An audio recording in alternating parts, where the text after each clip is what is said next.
ज्यांना ज्यांना वाटतंय की वेळ वाईट आहे त्यांनी फक्त सचिनचे हे दोन शब्द आठवावे, मैं खेलेगा.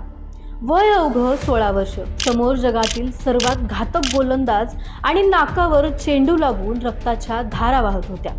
सर्वांना वाटलं हा मुलगा आता मैदान सोडून जाईल, पण तिथूनच देवाचा जन्म झाला. ही गोष्ट आहे 1989 ची, जेव्हा 16 वर्षाचा सचिन आपला पहिलाच आंतरराष्ट्रीय दौरा पाकिस्तानमध्ये खेळत होता.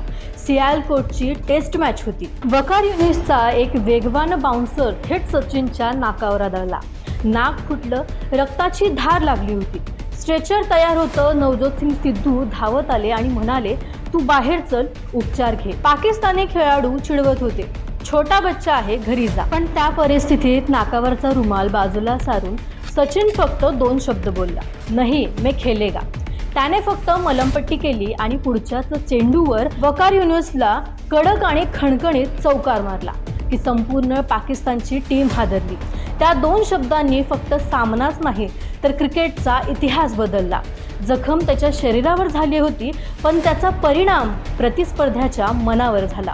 मित्रांनो, आयुष्यात किंवा धंद्यात जेव्हा संकटाचे बाउन्सर तुमच्या नाकावर आदळतील, खिसा रिकामा असेल किंवा लोक तुमची थट्टा उडवतील, तेव्हा मैदान सोडून जाऊ नका. स्वतःला फक्त एकच सांगा, मैं खेलेगा. कारण जिद्द असेल तरच इतिहास घडतो. मित्रांनो, आपल्या मास्टर ब्लास्टर सचिनला वाढदिवसाच्या शुभेच्छा देण्यासाठी कमेंटमध्ये JO80 लिहा आणि अशाच प्रेरणादायी गोष्टींसाठी नवी अर्थक्रांतीला आत्ताच फॉलो करा.